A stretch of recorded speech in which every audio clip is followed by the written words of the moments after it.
Welcome to the REI Agent, a holistic approach to life through real estate. I'm Mattias, an agent and investor. And I'm Erica, a licensed therapist. Join us as we interview guests that also strive to live bold and fulfilled lives through business and real estate investing. Tune in every week for interviews with real estate agents and investors. Ready to level up? Let's do it.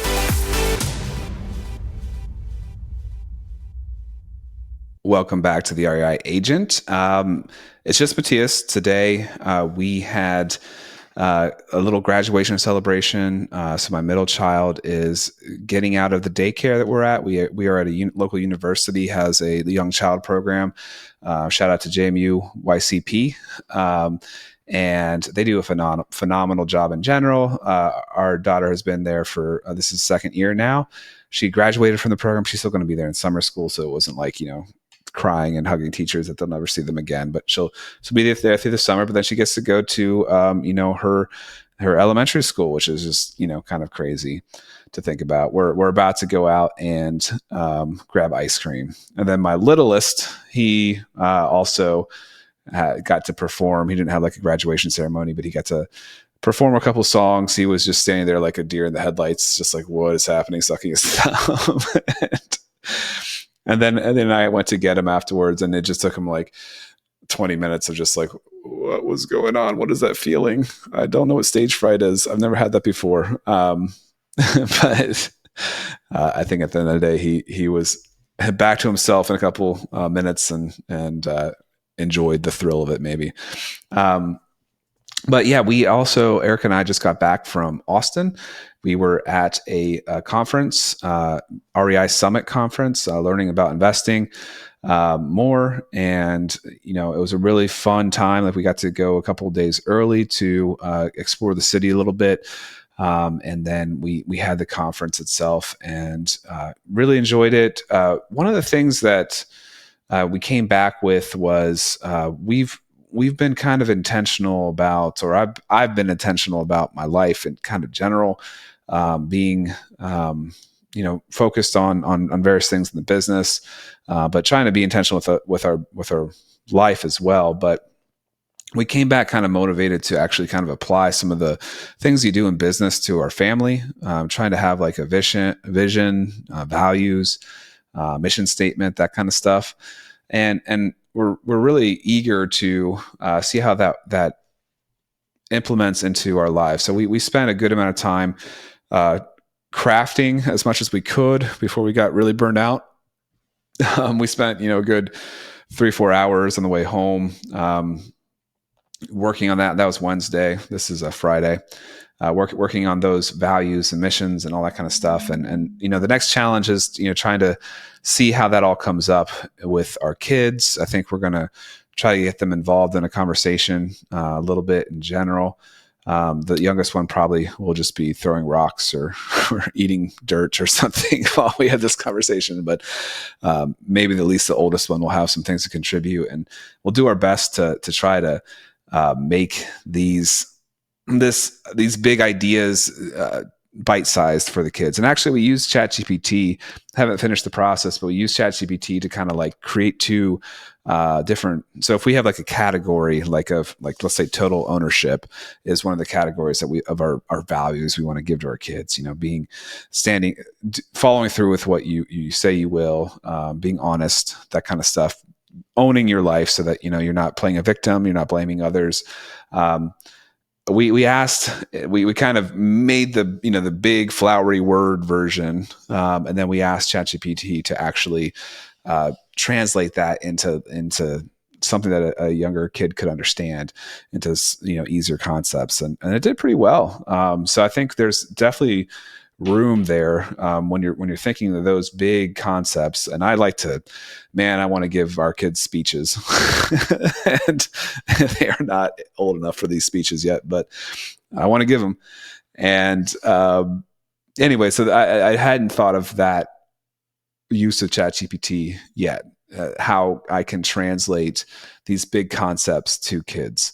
And so I'm excited about what that looks like. I think we're going to, have vacations coming up, or we're going to have like some dedicated time to really going through these, getting their input as well, explaining these different visions or values in the mission statement and vision, and just I'm encouraged to see how that really impacts their life going forward, and how that imprints them. Because I think when you have some clear guidelines, some clear boundaries, and some clear reasons why, that can really inform the relationships you have going forward as they're older, the way you treat others, the way your character develops.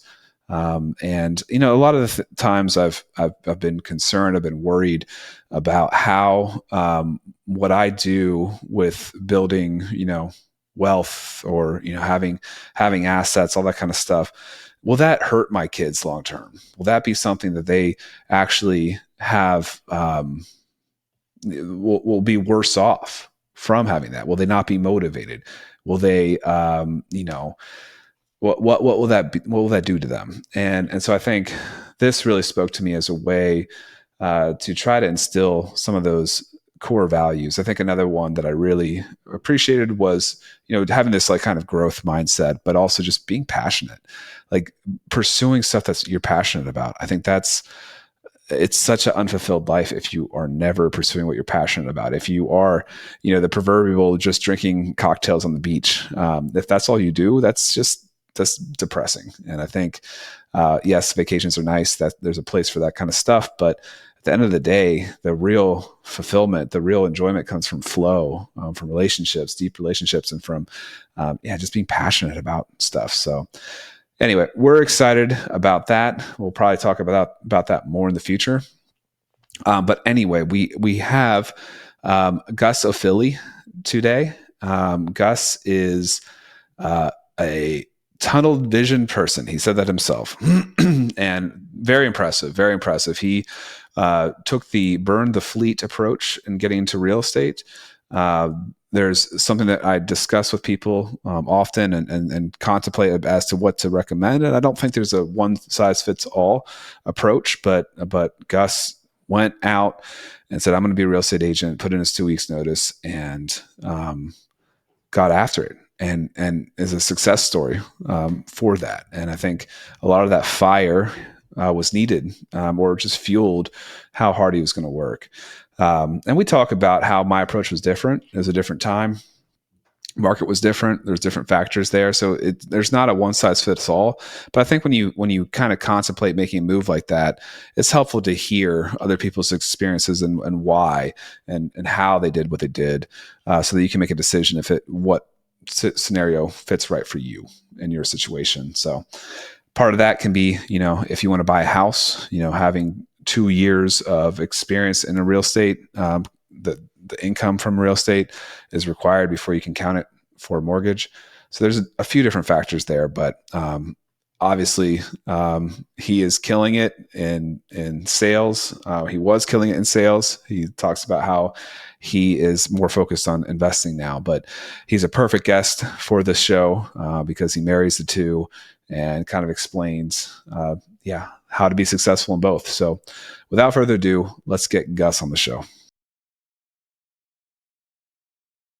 Welcome back to the REI Agent. I'm here with Gus Ofili. Gus, thanks so much for joining us. I appreciate it. Thanks for having me. Now, Gus, tell me a little bit about your backstory. You're pretty perfect for this show. You're both an agent and an investor. Is that correct? Yes, that's correct. Yeah. Tell me how you got into real estate.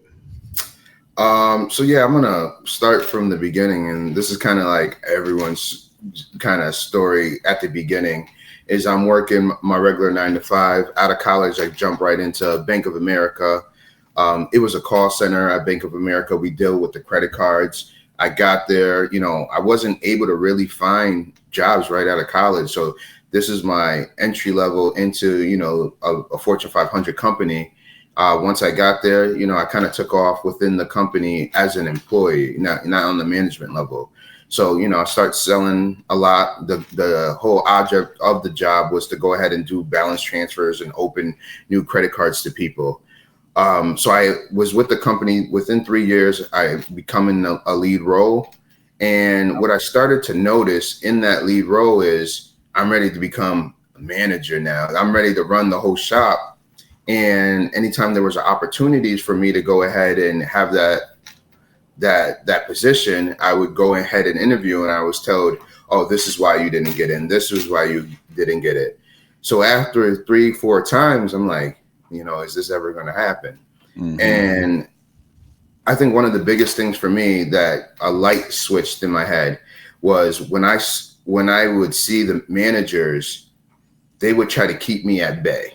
And when I mean keep me at bay is this guy doesn't do it like how everyone else does it. He likes to kind of do his own thing, and it's not the normal way we do it. So when I would think of creative ideas to keep a team like that I'm looking over, focus on the job, it would be something that no one does. They would tell the unit manager that what I'm doing, and he would bring me in my office. He says, Gus, that's a great idea, but this is not how it's supposed to be. You're supposed to be like this. And also, Gus, you got to start creating relationships with the managers. How can I put you there? And I'm like, isn't it about production? Isn't it about, right, what my team is doing to make me get in these positions? Why do I have to be best friends with everyone? Not that there's anything wrong with it, but I'm an introvert and I'm kind of a loner. I've been like that, for as far as I can remember. And I only let a certain amount of people in my circle. So as time went on, a second thing happened. I was on a phone call. It was a manager call. Even though I'm not a manager, I was able to take manager calls. It was an older individual who was in a tight situation as far as money. And then when I was looking, we were able to look at, their accounts, things like that. She was on retirement. And I'm like, dang, that's all they get for retirement? And then, so this is a person who worked all their life. Yeah. And now they're at the point where, in my opinion, they should be enjoying it. That's what, people at the bank, a lot of them were close to retirement, and they would talk about it. I'm like, that doesn't sound like something I want to be in. So for the strength of that, my wife now, but my girlfriend at the time, her brother-in-law was owned a title company. Okay. And she was like, hey, have you ever thought about, being a real estate agent? Maybe you could do that on the side. I was like, I never thought about it. She's like, you could talk to my brother-in-law about it. So I had lunch with him. We started talking about it. I was like, all right, this sounds like something interesting. It sounds like something I could do on the side. So I took the class. And the class is what got me. Had a great professor who taught us the class. And he didn't teach us the textbook way. Of course, you have to teach that stuff for us to pass. Right. He would bring up his experiences. And we would ask questions about it. And I was like, oh, wow. This sounds like something I want to do. And then he said a key thing.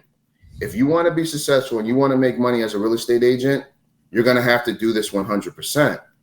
He said, the people that do this part-time, they miss a phone call and that call goes on to someone else. Then I'm thinking, I'm working this job and we can't even bring our phones onto the floor. So what if I'm becoming a real estate agent, people reach out to me, I don't have a way to, pick up the phone. And I was talking to him, my wife now, but I was talking to her, I was like, I think I want to quit my job. And then she's like, let's do it. Let's do it. That's and awesome. I'm like, okay, the biggest fan that I got, she's down with it. I got 2 younger brothers. I talked to them. I talked to my parents, and I thought about it. I'm like, all right, what I'm gonna do is I'm gonna clear out my 401k, and I'm gonna bank on myself. But before I do that, I reached out to all the local real estate agencies around my area. I met with them all.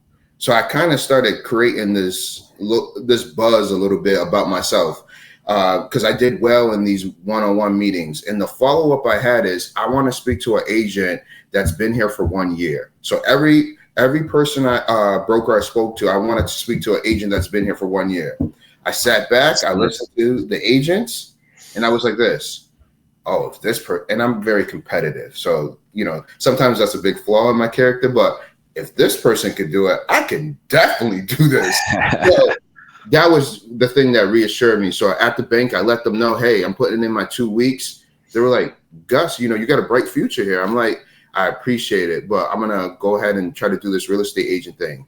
And they were like, well, at least do your 2 weeks. So if it doesn't work, I'm able to come back. I did it, but I knew I wasn't coming back. So I cashed out my 401k and I started my journey as far as being a real estate agent. That's awesome. You brought me right back. I worked in customer service, customer care, in Rosetta Stone for a little bit. And it was probably in some ways I enjoyed aspects of it, but I think the job itself was probably one of the worst fits I've ever had. But yeah, like that you just brought me back to why I love being able to do what I want when I want. And like, it's, maybe that's scary to some people. Maybe they just like don't have that, excitement about, chasing things down and kind of being self-motivated. But oh man, I couldn't go back now. Like it would be so hard to go back to having that bureaucracy, that, that different levels of management, the exact formula of how you're supposed to do things. And oh man, that just brings back memories. One thing I knew, I was a workaholic. So through the year, so you get 3 weeks vacation, and then you get it was 2 weeks vacation, and like somehow it worked. It was a month with vacation and sick time. I would never take vacation. I would never be sick. And I worked a crap load of overtime. So I'm already a workaholic. So come December, I'm taking the whole month off because I have to, or I lose the time for the next year. My brother was like, Gus, you do that, and how much money are you making the bank? Probably a lot. How much are you getting of that money? No, my brother's already an entrepreneur, so he already knows this. Imagine taking all that time and effort and you putting it into your own business, how much you get from return. Yeah. Like, man, bro, it makes sense. Yeah, no, it's so true. It's so true. That's interesting. You talked about the whole, going all in, burn the fleet, sink or swim model. It's definitely something that I think, it really depends on what job you're doing, and how compatible it is. It sounds like yours would not have been at all. When I started real estate myself, I was in a high school working as like a behavior specialist. Mm-hmm. And I got off about at 3:00. I was able to kind of answer emails and texts kind of throughout the day as I needed. And sometimes if I could, I would go sneak a call out, take a call outside when I needed to. And then I had summers off. So like to me, it felt like it was fairly conducive. And also I just had that this is what I'm doing. Like I'm so focused. I'm getting up at 5 a.m. every morning, and I'm cranking out as much as I can before work, and just completely committed to it. Be pre-kids, when I could have a little bit more time. But I guess all that to say is, do you think would you, if in a different occupation, do you think you would have gone back and done it more gradually, or do you think that was the right call, or just jumping right in? As easy as it is, because it's already happened for me, it was the right call. 100%, I think it was the right call for me. Now, I think everyone's situation is different. Once again, when that instructor told me, you'll lose business if you're doing anything else but this. And I was like, all right, I'm all in. I got to go. And I think, and you know this, taking risk is where you get the biggest reward. And that was like my first risk, because, I'm at a job for 7.5 years. There's no real risk in that. That's automatic money. Now, if I'm going to do something, I'm going to change my life and leave a job I've already, set the groundwork for. It's got to be for something way bigger. And I had to take that risk. And, it seemed like it may have paid out a little bit. Yeah, no. And, I think another thing that's helps, or is another factor to consider is kind of market cycles, because, in 2014, when I started, things were pretty slow. It was a buyer's market, and things were pretty slow overall. I probably would have done a little bit better, but I think the first 2 years I made like 15,000 gross. And I had other colleagues that started around the same time as me, and they may have done a little bit better than me, but not significantly. And at the time, we were definitely focused on paying off our debts. That was like number one priority. But all that to say is, market cycle is another factor. Then another thing I talk about too is, like, if you are an agent that doesn't own a house and you're thinking that you want to buy a house pretty quickly, jumping right into being a real estate agent will, even if you make a ton of money, unless you make enough money to buy it cash, it might not be able to work out with financing, because you got to have 2 years of proven income in that field. So there's just a couple factors that make it, or to weigh if you're kind of debating that situation. Yeah, those are all valid things. At the time, So I moved in. So me and my wife weren't living together at the time. I moved into her place. She owns her place. Even though she owned her place, I don't know if this is going to sound bad, but I'm going to say it anyways. I was a man. I was a man moving into my wife's place, or my girlfriend at the time's place. I got a bad ego. I mean, and I come from a household where it wasn't like that. So yeah, that was another battery in my back, and it wasn't the biggest place. It was kind of a condo, and I felt claustrophobic in there. So that was like, I need to get my family out of there. And you know how once you get kids, that revs it up a little bit more. So it was layers on top of, I gotta win, and there's no way of losing. There is no plan B. This is it, and that was my mentality. Yeah, that was the exact same mentality I had for different reasons, and I think that is it's okay to have doubt and everything like that, but like when you just know this is going to be the route, and there's just no other option, and you just do everything that you're supposed to do, right? Like and you go out and get it. So how did your first year go? So I ended up starting at the end of 2018. I think I may have, I want to say I started like September, October. I did three transactions, like at the end in December. But then my first full year, so I guess, how my brokerage works, your first full year is your rookie year. So my first year, I ended up doing 50 transactions. Now this is crazy. This is pre-kids.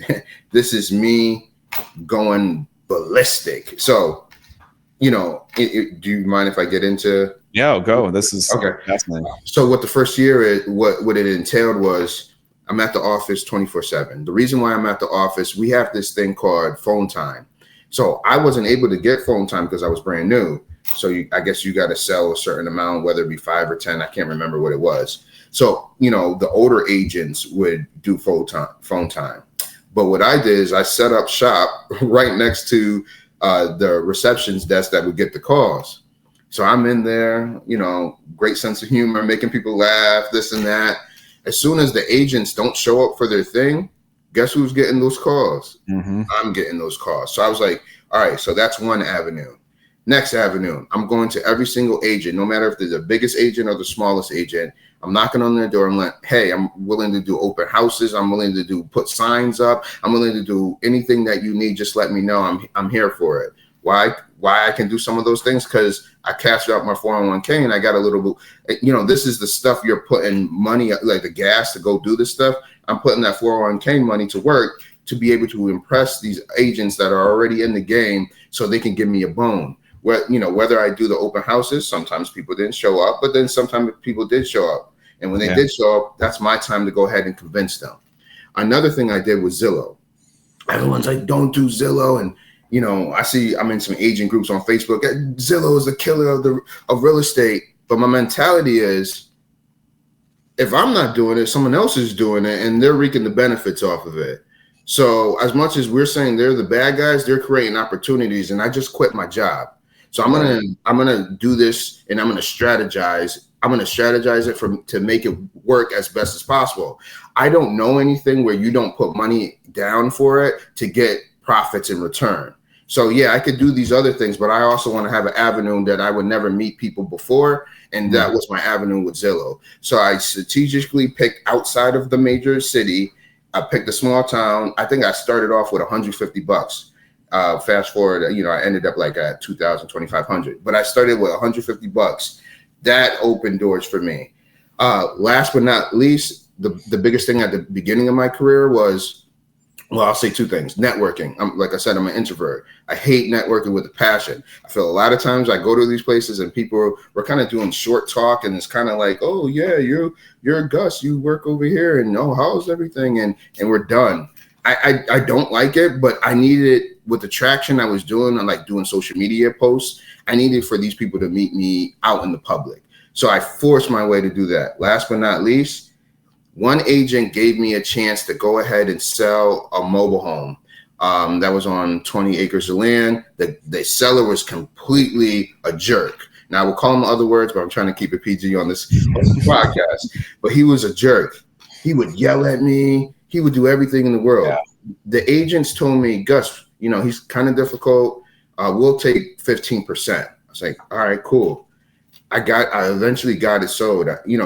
I did things a little bit different. So I would post it, and this is some time ago, so it's a lot different now. I would post the listings on Facebook Marketplace, and I would go to barter pages and post the listings in there. And then I found a bank that would take 20% down, what's called a portfolio loan. I found a guy who just, he had an accident or something. He was getting a large lump sum of money. We linked them together. I got that sold. What I did was they asked for 15. I gave them 50. The reason why I gave them 50% of that, because I wanted them to tell everyone else in the office that Gus gave me 50%. On now, a thing I didn't want to touch. Yes. Not only that, they're telling everyone that, when I got someone difficult, I'm just going to give them to Gus. Yep. That was a one-time thing with the 50. Let me just say that also. But yeah. No, that's awesome. I mean, that is like the attitude as an agent, that is wanting to refer things out and wanting help is whenever you have like an eagerness, like I'll do whatever, like give it to me. Yes. I'm your yes guy. That just makes you become the go-to person. If there's like if there's one person that's like kind of like, oh, is this worth my time? Like, am I going to do this one, or is it, let me think through this a little bit and get back to you, versus somebody that you send it to and they're running with it and they do a good job. Like, you're going to give that person the business every time it comes, like whenever there's a chance, for sure. I try to tell that to new agents and they're like, are they pre-approved? Or that's kind of far. And I know I get the whole pre-approval. Don't get me wrong. Bro, I was showing houses. I didn't care. I just had to hear what you did for a living. Oh, you're a doctor? You don't got a pre-approval? All right, I'll meet you there so me and you can create a relationship. Then I'll go ahead and we'll try to get you pre-approved at some point. I need you to get that so we can put an offer in. If you don't get it, we already built a bond. I don't know who you know. You, Joe Smo, you might meet tomorrow, might be like, oh, I'm looking for an agent. Hey, this guy Gus helped me out. Every person was an opportunity for them to expand your name, whether they had approval or pre-approval. Now, don't get me wrong. Now, if you don't have a pre-approval, I'm probably way more hesitant. But at the beginning, I was hungry for any opportunity and try to make it work.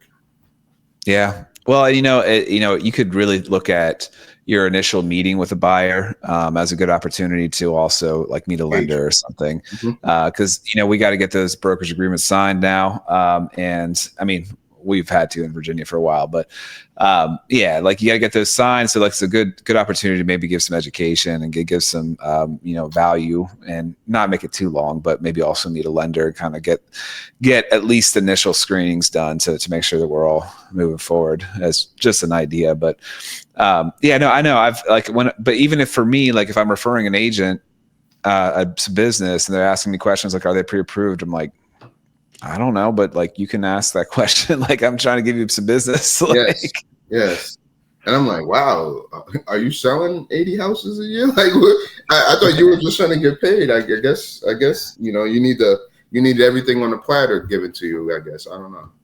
Yeah, no, but that's the attitude to cultivate right there. Like that is the attitude, and I think I'm curious if you could break down some of like where your most business kind of came from. But if you get tapped into some agents that are willing to give you their leftovers, their extras, or they're like, I don't want tos, or even I'm just too busy right now. And I think there's very abundantly minded people that will also give you some slam dunks.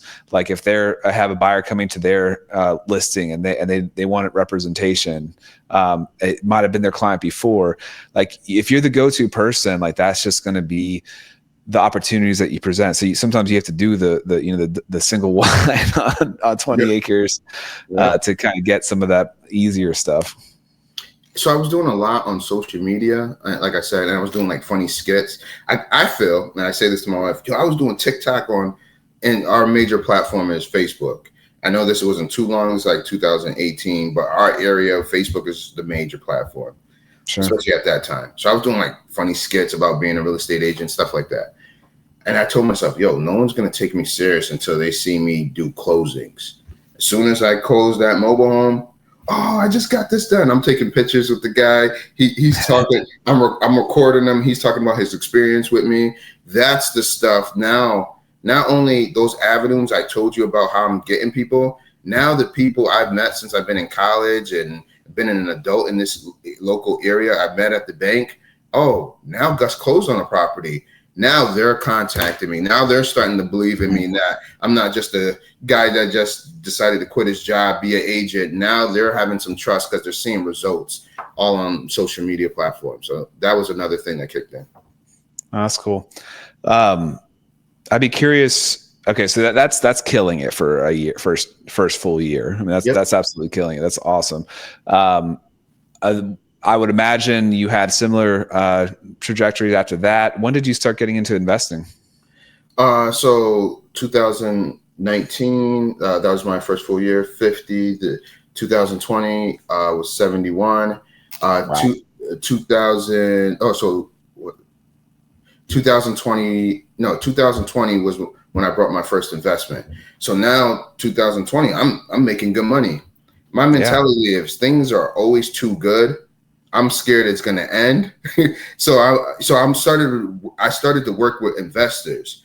So they kind of taught me the game. And the reason why the investors started working with me is because I was quick to get the showings and just open the door. They knew I didn't know anything. So they were like, he can't really help us as far as breaking down deals, but what you can do is just get us into these buildings. This is when the MLS, you had great opportunities on the MLS. Things have changed a little bit since then. So I would open the doors for them. So I would help someone buy a property. Then 6 months later, or maybe 3 to 6 months later, we're selling it. So I may get a check for $5,000, let's say.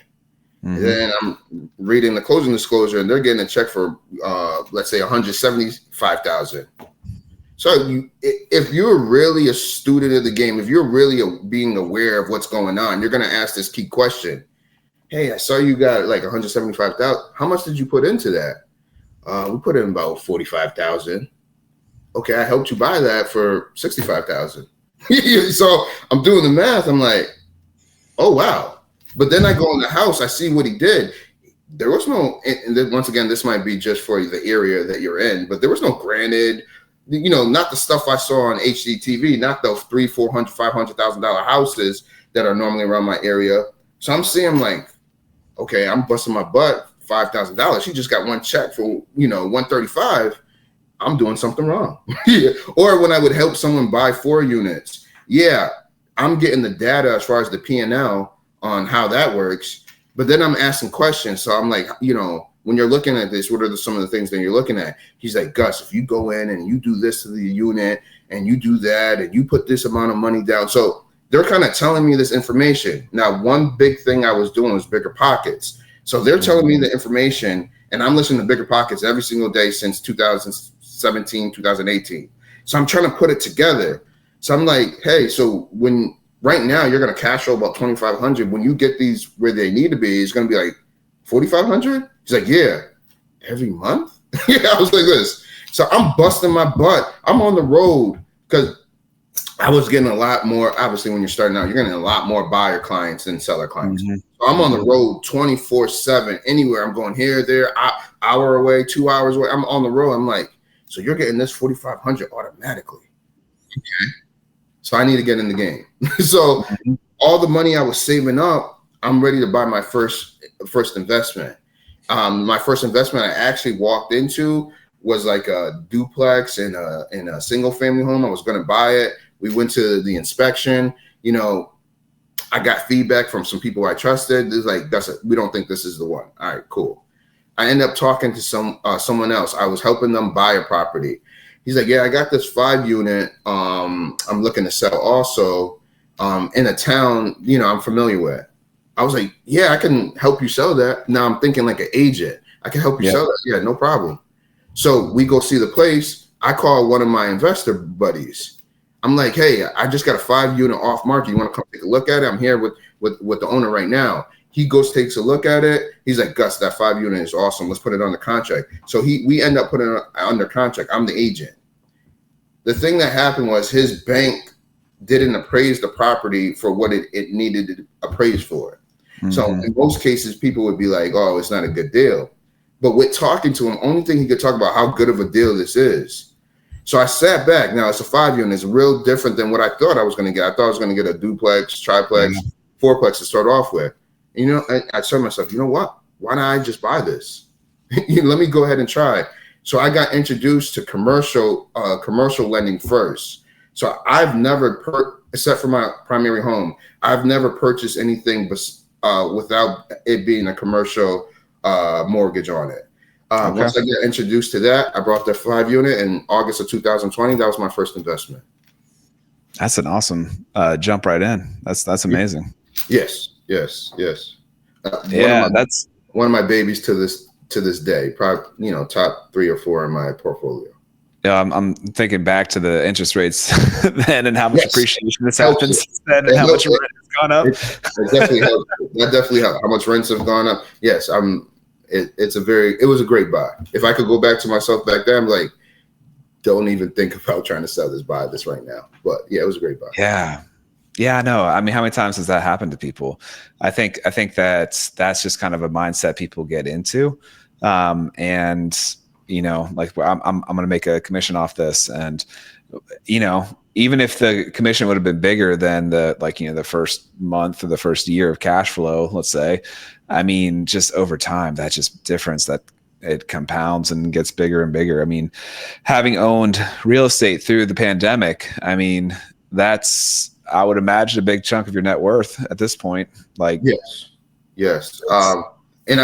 So when I brought that first one in August of 2020, January comes, I buy a 3 unit. Then March, I buy another 3 unit. So I get on the roll now. So I got the bug. I was gonna manage the 5 unit at the beginning, and then like the day I owned it, like maybe like a week later, one of the toilets broke.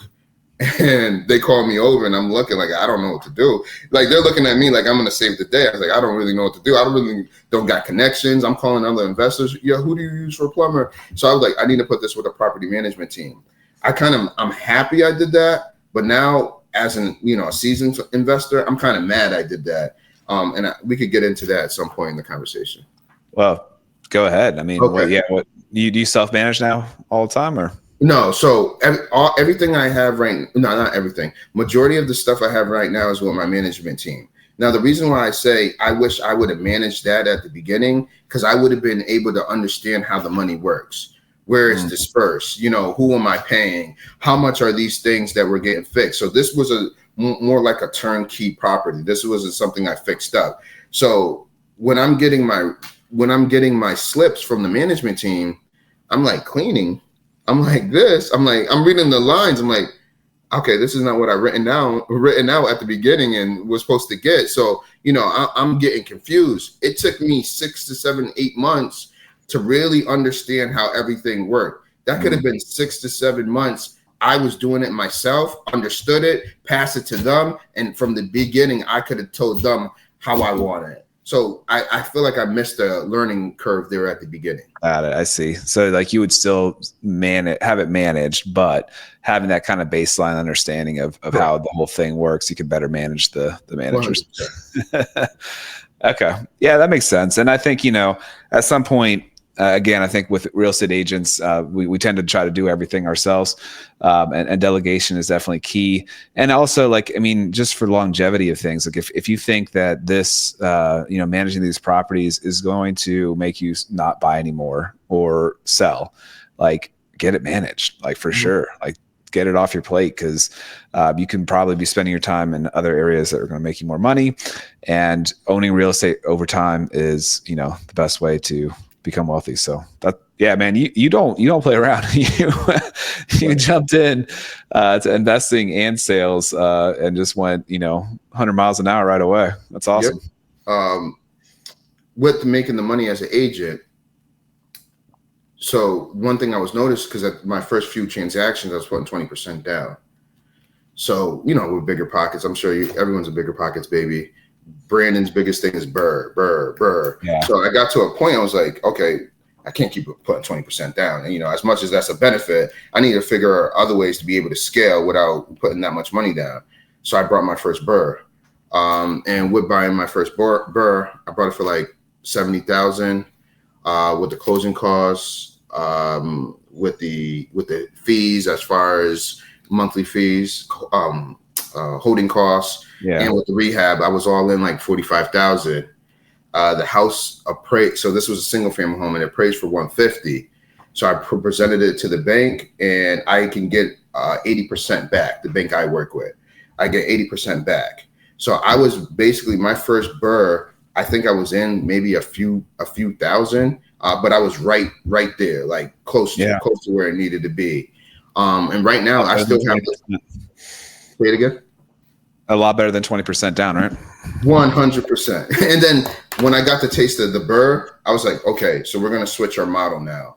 No longer are we buying 20% unless they're phenomenal deals. We're going to look for properties where they're depleted and we can fix those up so I can retain my money. And so what I'm doing as far as a real estate agent, I can build up, and I'm just using the same amount of money each particular deal. And I think that's helped me scale 10 times fold since then. Yeah. Are you, what are you doing for your holding, like, money? Are you doing cash, equity lines, hard money? What are you doing for that? Yep. So at the beginning I was doing cash, until I got introduced to lines of credit. Wasn't really familiar. Once, my banker broke it down, he was like, yeah, it's pretty much, money you're able to use from the bank to do exactly what you're doing with your own money. I was like, oh, really? So he's like, how much do you want? Because this time I already got 6-7 buildings. I was like, can I get 150,000? He was like, yeah, we could do that. I was like, dope. So now I'm using now I'm not even using my own money, which I was using at the beginning. And since then, my credit line is a good chunk now. It's way more than 150,000. So I normally buy cash, rehab with the credit line, and then refi. And I only refi, and I hear this a lot. I don't really like, sometimes when I hear this, if I'm all into something for 100, let's say 100,000, and the building's 200, the building gets appraised for 200,000, and I could get 80% of that 200,000, that would get us at 160. Me, myself, I don't want to take that extra 60,000. I just want to take what is that I put into the building, so I'm keeping my principal payment lower. And I don't have an extra 60,000 that I'm paying on, which I may not have an opportunity to place it anywhere. To me, that doesn't make any sense. Yeah, it really depends on your goals. For one, I mean, so like if you're wanting to kind of free up your expenses through passive income, like you're trying to be 100%er, where all your living is covered by passive income, that totally makes sense.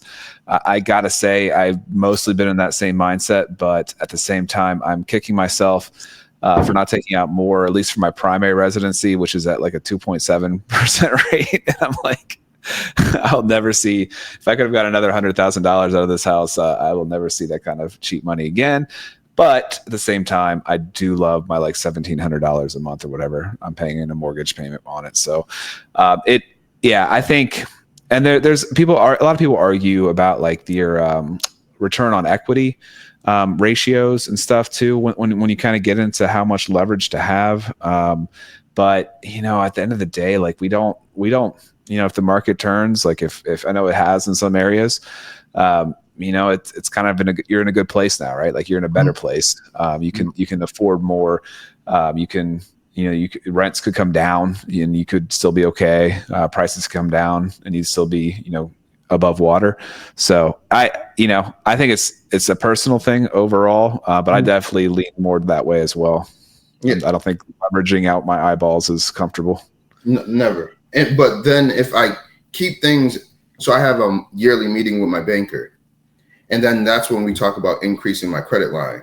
So if I'm refining and just taking what I need, now that leaves me some money for negotiations. When I ask my banker how much I want to increase my credit line for, I could just put it on that. And that's something I can control when I need it. So that's where I'm more of a fan of with the lines of credit. No, that makes sense. Yeah, it makes sense. You can still tap into it. I mean, sure, you have to pay interest on it at that point, But yeah, like, I mean, you can still have access to that, which, and when you get into this BRRRR kind of strategy, like it's like you're not printing money, you're like printing houses almost, it feels like, because you're just kind of recycling this money. So access to more is great when you can get it all back. And I think it's always, you hear horror stories about people who get caught holding a few, or like, a number of flips or a number of whatever. At the same time, when markets turn, and it's just, I've never, we also don't have that many in our area that we can really take on like multiple at the same time. We're a smaller market. So the deals are more limited, but yeah, that's always in the back of my mind as well. Like just kind of, trying to make sure that you're being conservative in everything, just how much you're taking, how big of a scale, et cetera. But when you, if you don't mind me saying this, yeah, everyone's going to have their different perspectives, because a lot of people say, Gus, aren't you worried about if the market turns? Gus, aren't you worried about this, that, and the third?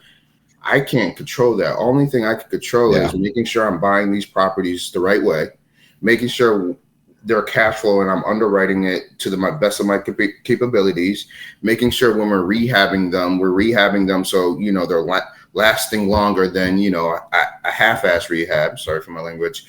I can do those steps. I can't have the fear hovering over me. Oh, 2008 or 2010, everything went haywire. Okay, I haven't gone through that type of situation, but I'm not going to stop. And the reason why I'm not going to stop, as a real estate agent, I worked with too many people that they ended up selling because the market got crazy when COVID happened. They're making 500,000, 300,000. And I was like, all you did was hold on to the house. All you did was have as many houses as possible. And now you're just letting the single families go and you're making a crap ton of money. So my mentality right now is if anyone's talking about being conservatives, over leverage and things along those lines, I can't really hear that right now. I'm laser focused, and one day this might be the downfall. This guy is an idiot because he didn't listen to what people said. But I'm all in. I'm putting all my chips in, and this is the time to go right now. Because when the next boom happens, whether it be 5, 10, 30 years from now, there's no telling when that is. That's where I'm going to go back and be like, okay, I watched these guys make a crap ton of money. I want to be that same person when that next boom happens. And by me doing that is collecting as many properties as possible. I don't have partners. I don't have mentors. Only thing I have is me watching how things are going and telling myself this makes sense to get as much pawns, because right now I'm getting a lot of single families, get as much pawns on the board. And when it's time for those pawns to sacrifice them, I'm going to have a whole bunch of sacrificing pawns on the board. Yeah, no, I mean, I think there's definitely wisdom to not waiting for things to be like ideal. Because people will make that like, this is not the right time to buy, or people always feel like they overpay for a house. And like interest rates now are one of the big things, right? Like it's hard to buy something that pencils out because of interest rates. If you just, especially if you're just on market, not doing any rehab. But like, I tell people like, well, my buddy who had like 50 houses, when the interest rates dropped, was able to refinance them all. He would not have been able to buy 50 houses in that window of time. And so that's, definitely a key component to all this. And then on the other hand, I see people, again, I think this is a personal risk tolerance thing. I think I see people that will tap into any equity they can, and then put that as a down payment on another property with a DSCR loan, so that they're almost 100% leveraged, even though that it pencils out cash flow wise now. And I'm sure they're doing a lot of good calculations to make sure that they're everything's covered if there is a shift in the amount of rent they're getting, et cetera. So I think there's different extremes, right? And I think it's your personal preference, your personal risk tolerance, and the people have been bold and have done really well, for sure. Some people have failed, so we'll see what the people fail. I always kind of try to be a little bit moderate overall for that reason, but I probably missed out on some things. Yeah, but Gus, that brings me. I mean, is that like so? So you've been just investing hard ever since, right? And you've been continuing your sales. Are you still a solo agent then as well? No. So as an agent, I had phenomenal, some phenomenal. I'm trying to figure out which ones are which. So in 2000, I'm looking at the plaques. 2022, 100, and then 2023, over 100 houses sold. Nice. Those are my peaks. Then after that, to be honest, you start being a little bit more selective and more giving other agents stuff. I was burnt out. After 2023, on the road 24/7, my portfolio was growing. I'm doing BRRRR, so I'm giving that a lot of time and effort to it. And I told myself, hey, this is the time where the 100% I gave as far as an agent, I'm giving that to the being an investor. So I kind of switched. Now, a lot of people were mad at me. Maybe when I go through that office, you were a top selling agent, and now even though I guess mine would be respectable, I'm doing 30, 35 transactions. That's still respectable to a degree. But that's not where I was before. I was flat out, posters, this and that. But I'm like, if I do this, if you saw me do this in this avenue of work, imagine what I'm going to do over here. And this is going to give me the biggest return. So there's active money and passive money. Now it's time to give that passive money that full attention. And and that's where I'm at right now. So I'm kind of like a part-time agent at this point. Yeah, no, that's awesome. I mean, I think there's a couple lines of thought there. Like, I mean, so following what you're passionate about is one, which, that's great. I mean, I think it's great to have the freedom to do that, right? Like, you can choose kind of what you want to do. And then, I mean, second of all, like, I think, at some point, what's the point? Like, what's the point of working 24/7, just slaving away to get every single transaction that you possibly can? And, that's kind of what this show's all about is, we're working towards, again, because we leave our W-2s or whatever, we leave and we try to be free by pursuing real estate and then become slaves to it, basically, right? I mean, we're working so hard that we don't have any time for ourselves. Everything else is kind of falling. So like working towards a different kind of freedom then. Or if you look at the cash flow quadrant, for example, like there's the employed, the self-employed, the business owners, and the investors. And kind of when you get into the real estate ownership, I would say that you're kind of both. You're kind of a business owner and an investor. But yeah, anyway, all that to say is like it's great. I mean, I think that's a pursuit that's going to pay dividends over time. Sometimes it doesn't always feel like you're kind of reaping it all. Like we joke around about being an investor and being cash poor, like asset rich, cash poor. Yes. So it kind of, it feels you're building stuff for the future, and it's awesome. We've had a long conversation. I do want to break it into a golden nugget. If you have one you want to share to our audience here. Yeah. So, what I would say is a lot of this I've been saying have tunnel vision. But what I will tell everyone who's a real estate agent and right now that's your main focus, and which you should master one craft. But what you want to do is when you become a real estate agent, when you get things going, you're going to meet a bunch of people. And being a real estate agent to me is your entry level into real estate. Once you get in the door, you see how everything works. You're going to come into contact with people that may take you in other directions. Be open, listen, and be aware of what other people are talking about. Because for me, it was investing, and that took me to a whole different place I thought I would never be in. So once again, be aware of where you're at, but still have that drive and that tunnel vision also. I love that. And we haven't even touched the tax benefits of this. It's like a retirement account that you don't have to pay taxes on, or like that, reduces your taxes. Yes. For especially for real estate professionals. So I love it. That's awesome. Gus, what about a book that was fundamental for you that you think everybody should read, or maybe one that you're just currently really enjoying? What I'm going to say is probably the book everyone says, where Mr. Kiyosaki, is that his name? Robert Kiyosaki. Yeah. Yeah, correct. What's the name of the book? This is Rich Dad, Poor Dad. Yes. So that was a book I read when I became an agent. Very good things that were said in there on how some people live compared. I'm very cheap, so it was right down my alley. So I don't have the flashy car. I feel like you can't do the things that are going to give you wealth if you spend it on things that are going to just make you look rich. I don't want to look rich. I want to be wealthy. So that book was very instrumental as far as that. But I'm going to be honest. Since then, I have not read a book, and maybe some people could tell. You're focused on grinding. Yeah, but I really am. For me, listen to like a podcast like this, listen to the BiggerPockets, a few other podcasts. That's my avenue, and I want to be able to maybe give a little bit different answer so people can hear. Oh, okay, he's saying podcasts, and maybe that's more of the thing I like to listen to also. So I would definitely recommend some podcasts, talking real estate, whatever you want to be, listen to that, and whatever you want to be, read that.